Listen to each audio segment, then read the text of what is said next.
เนาะทุกคนเดี๋ยวมื้อนี้เฮาสิมาเฮ็ดชาเลนจ์3,000กีบให้อยู่ได้1มื้อเนาะทุกคนเดี๋ยวตัวก่อนมันเอาก็สิ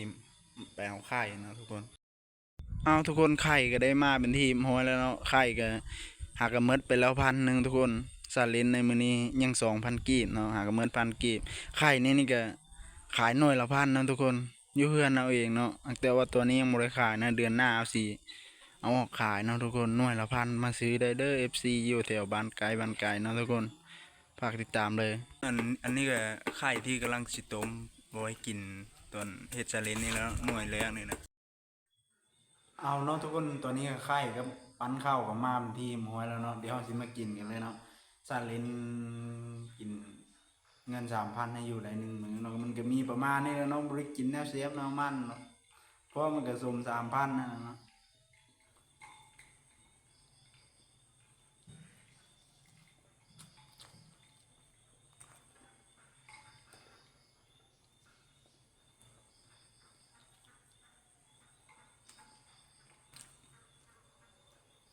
ปากปากที่3 ชั่วโมงต้อง เอาแล้วเนาะทุกคนด้นพักที่เราจะนอนพักในมือนี้เนาะบนนอนการสิได้นอนบนนี้เนาะเพื่อ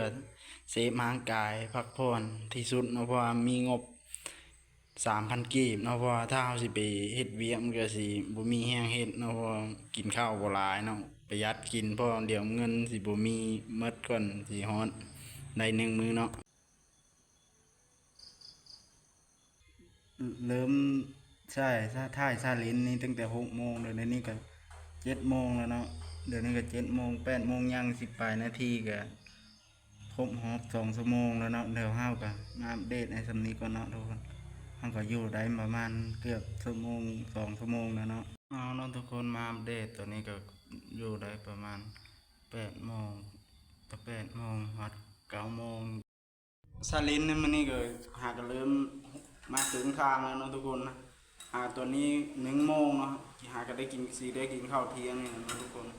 1 โมงแล้วเนาะกินข้าวเที่ยงกันกินข้าวไข่นะไข่นี่มันหน่วยละพันหากันซาลินนี่หากันหมดไปแล้ว2,000เนาะหากันได้1 โมงหากัน1 โมงเนาะ1 โมงเว้นเนาะนี่เนาะทุกคนใช่มือก่อน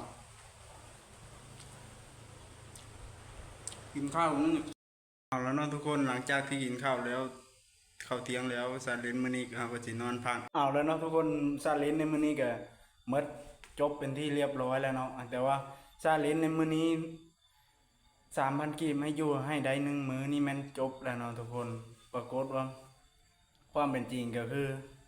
มันอยู่ได้ทุกคนซาเลน3,000 กีบอยู่ให้ได้1 มื้อเนาะมันก็ได้ครบแล้วเนาะตอนนี้ก็6 โมง น่าจะ6 โมงแล้วเนาะตัวนี้ก็เพราะว่า